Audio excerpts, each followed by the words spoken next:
They always say you don't realize you're living in a dream until it turns into a nightmare. That was my life, or at least what I thought it was. I had everything I could ever want, a thriving business I built from scratch, a sprawling home that screamed success, and Emma, the woman I thought was my soulmate. Beautiful, smart, captivating, or at least she used to be. Lately, things had changed. Emma had changed. At first, I tried to chalk it up to work stress or maybe just growing pains in our marriage. People get busy. Life gets complicated, right? But it wasn't just the usual stuff. She had become distant, cold even. The late nights that used to be reserved for just us were now spent with friends or on mysterious business trips that seemed to come out of nowhere. I wanted to ignore it, believe that everything was still okay, but doubt gnawed at me like a persistent itch you can't scratch. There were too many small things that didn't add up. Her phone was always face down, her laughter too forced when I asked about her day. And those business trips. She'd come home with the same suitcase she left with, barely touched. The smell of her perfume lingered, but so did something else, something rotten. I'd catch her glancing at her phone, a flicker of guilt crossing her face when she thought I wasn't looking. My gut twisted every time, but I wasn't ready to confront her. Not yet. Instead, I played the role of the oblivious husband, letting the doubt fester until I couldn't take it anymore. That's when I made the decision that would change everything. One night, after she left for yet another one of her business dinners, I followed her. I told myself it was just to ease my mind, to prove that I was being paranoid. But deep down I knew what I was about to find would shatter everything I thought was real. And I was right. I followed her in silence, my hands gripping the steering wheel so tightly my knuckles turned white. She was supposed to be meeting a client downtown, but something in her voice when she kissed me goodbye told me this wasn't a client meeting. Not even close. She didn't head downtown. Instead, she drove to a quiet part of the city, somewhere off the beaten path, the kind of place you go when you don't want to be found. My heart pounded harder with every turn she made. It was as if I was already bracing myself for what I was about to witness. She pulled up to a small, discreet restaurant, the type with dim lights and private booths. I parked down the street, barely able to breathe as I watched her walk inside. I waited, my mind racing, battling with the small part of me that still wanted to believe this was all a big misunderstanding. But then I saw him. Mark. The name was burned into my memory the second he stepped out of his car and walked right up to her like he owned her. He kissed her, right there, out in the open, like they didn't have a care in the world.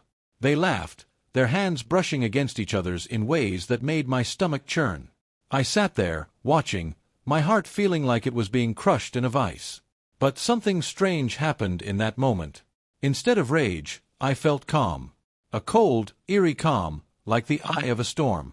It was as if seeing them together finally flipped a switch in me. They thought they were clever, sneaking around behind my back. They thought they could pull one over on me. But I wasn't going to be the fool in this story. I let them have their moment.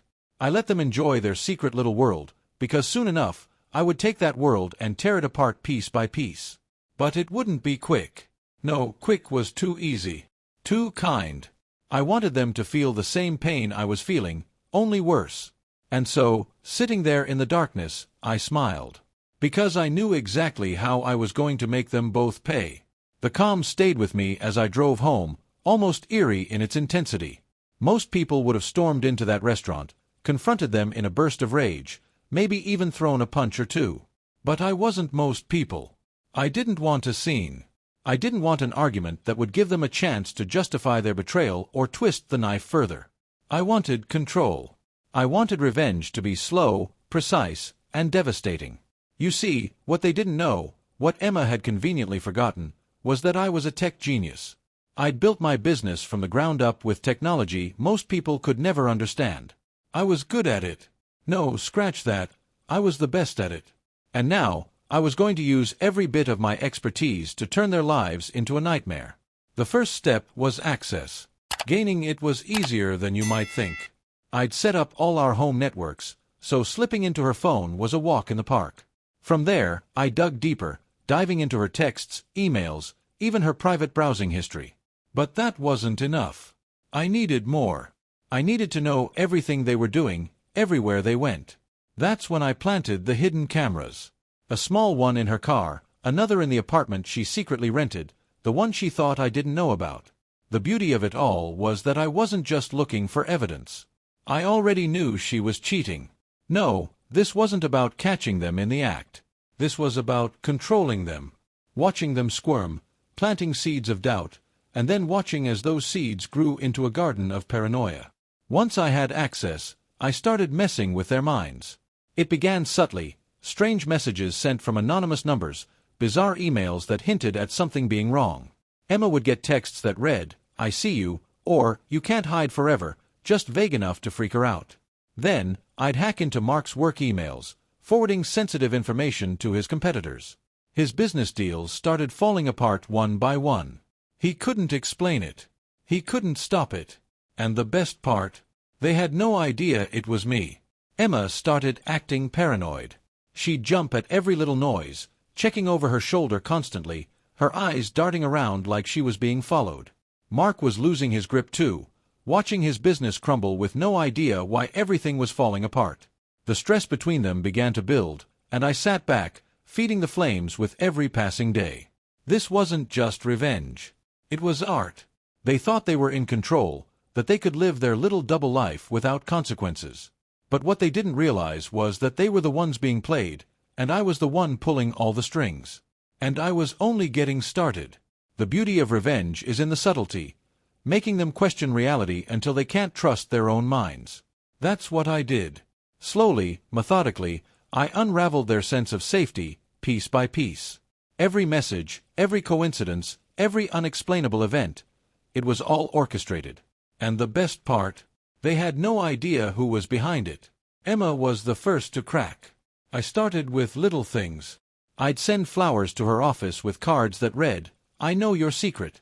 She tried to laugh it off at first, pretending it was some silly prank, but I could see it in her eyes, the growing doubt. Then, I began sending strange, cryptic warnings to her personal email.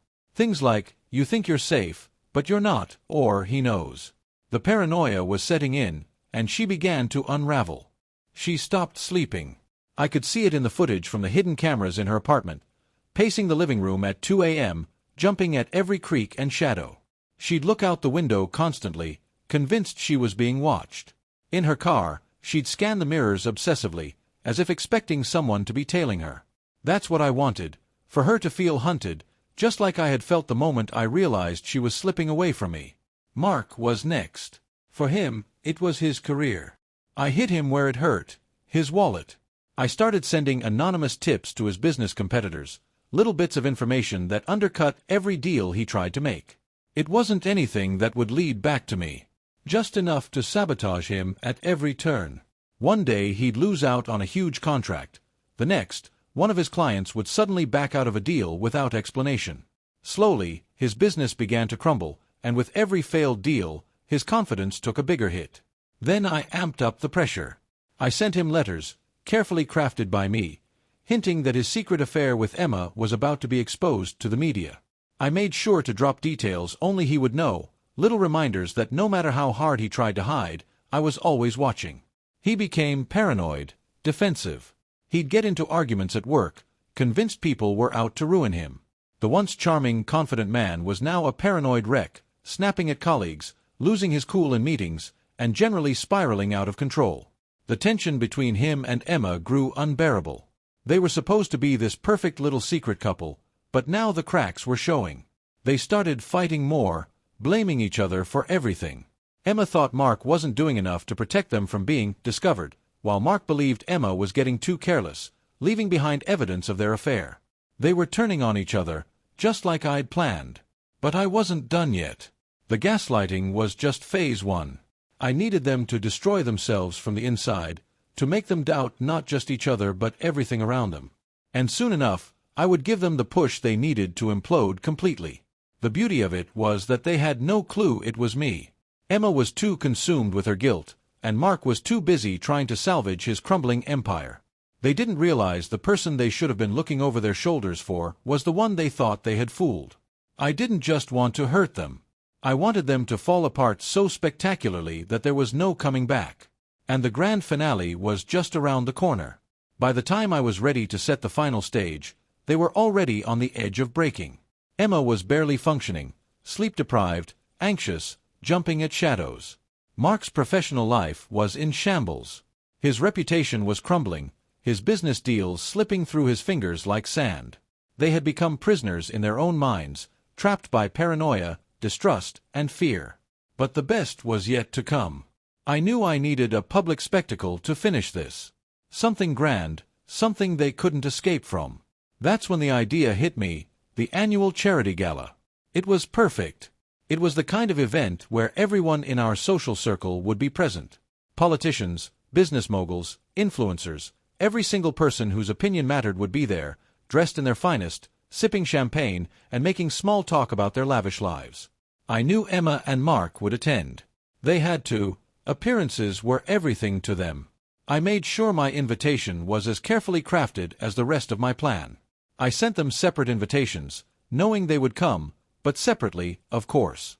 They had been too careful about keeping their affair hidden to show up together. Emma would be there, putting on her best performance as the doting wife, while Mark would arrive solo, working the room with that fake charm he'd perfected over the years. It was all too easy. The night of the gala, I dressed for the occasion, but not to be seen. I was there to watch everything unfold from behind the curtain, pulling the strings one last time. The venue was stunning. Chandeliers glittered overhead, the sound of laughter and clinking glasses filled the air, and the scent of expensive perfume hung heavy around the crowd. But that's not what I cared about. No, I was focused on the screens. You see, I had arranged something special. On every screen in the grand ballroom, I had planted a little surprise. Hidden in the agenda for the evening, somewhere between the speeches and the auctions, I had scheduled a presentation that would stop the night in its tracks. The unsuspecting crowd would see something they weren't expecting. Intimate texts between Emma and Mark, their dirty little secrets laid bare for the world to see. And not just texts. No, I made sure to include photos of their private meetings. Pictures of them together in places they thought no one would ever find them. The footage from her apartment, from her car, it was all there, waiting to be revealed. As the night went on, I mingled briefly, just enough to avoid suspicion. But my eyes were on the clock, waiting for the exact moment when the gala's energy would shift. And then it happened. The lights dimmed slightly, signaling the start of what should have been a typical charity presentation. Instead, the screens flickered to life with the damning evidence. There was a collective gasp from the crowd, a wave of whispers spreading like wildfire as the footage began to roll. Texts between Emma and Mark, full of flirtation, desire, betrayal, displayed for everyone to see. And then, the pictures. Each one worse than the last, leaving no room for doubt about what they had been doing behind my back. I didn't need to be anywhere near them to know how they reacted. I could imagine the panic flooding Emma's face, the shock, the humiliation. And Mark. His world was crumbling in front of every powerful person he had ever tried to impress. I had crafted this moment perfectly. It wasn't just about exposing them. It was about doing it in the most public, devastating way possible. The room fell into stunned silence, eyes shifting toward the disgraced couple. Emma's social standing, her carefully cultivated image, was shattered.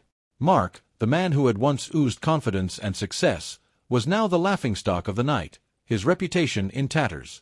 There was no coming back from this. But that wasn't the end. As the crowd's whispers turned into a dull roar and people began to snap pictures, recording the fallout, Emma bolted from the room, tears streaming down her face. Mark followed, but not before the damage had been done.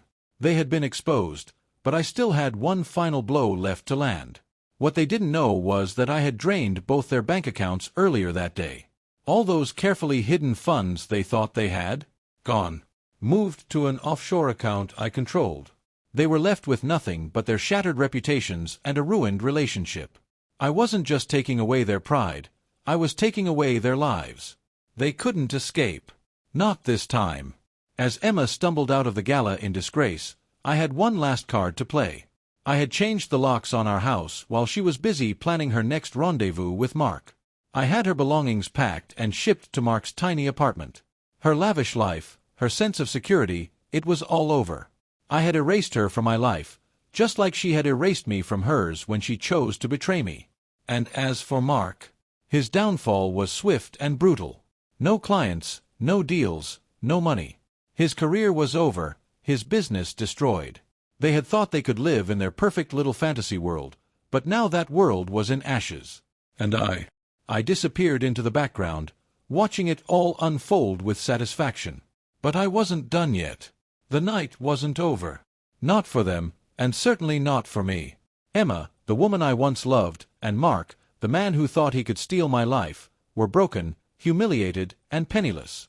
But I wasn't going to leave it at that. This wasn't just about destroying their lives. I wanted them to turn on each other, to tear each other apart until there was nothing left. Emma didn't know where to go. She was homeless now, locked out of the mansion she had flaunted so proudly. She tried calling me, of course. Her voicemails were desperate, hysterical, pleading for forgiveness. But I was already gone. I let her stew in that panic, alone and defeated, while I watched the last act of this tragedy play out from a distance.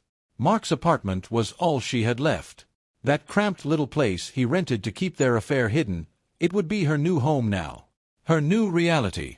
And Mark, well, let's just say he wasn't exactly thrilled about sharing his space with the woman who had just dragged him down with her. He didn't even get a chance to protest before she showed up at his door, disheveled, tears staining her once flawless makeup. I imagined the confrontation. The blame. Emma lashing out, saying it was all his fault, that none of this would have happened if he had been more careful. Mark, defeated, furious, pointing the finger right back at her, saying she was reckless, that she should have ended things before it spiraled out of control. The tension that had been simmering between them for weeks now boiled over, and their precious little romance collapsed under the weight of their mutual destruction. It was inevitable. I knew that when they had nothing left to cling to but each other, they'd implode. I'd seen it before in business. Partnerships built on lies and greed never last when things go wrong.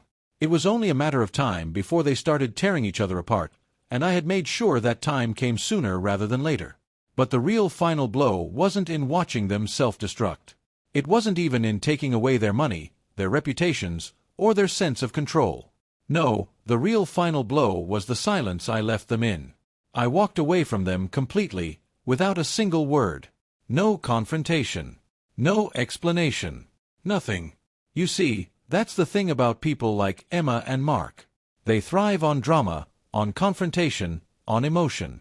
They expect you to fight, to shout, to scream. But when you just vanish, when you disappear from their lives like a ghost, leaving them to sit in the ruins of their own making, that's when they truly start to unravel. Emma tried to reach me, of course. She sent emails, texts, even tried showing up at places she thought I might be. But I was gone. I had wiped myself from her world, just like she had wiped herself from mine the moment she chose to betray me. She was left with nothing but the wreckage of what she had built with Mark, and the knowledge that she had done it to herself. Mark didn't fare much better. He lost everything: his business, his clients, his reputation. But worse than that, he lost the image he had worked so hard to project. The charming, successful man everyone admired was now just a shadow, a joke, someone people whispered about behind closed doors. And when the dust settled, when Emma finally realized that she had destroyed her life for a man who couldn't even stand by her when things went wrong, she was left truly, completely alone.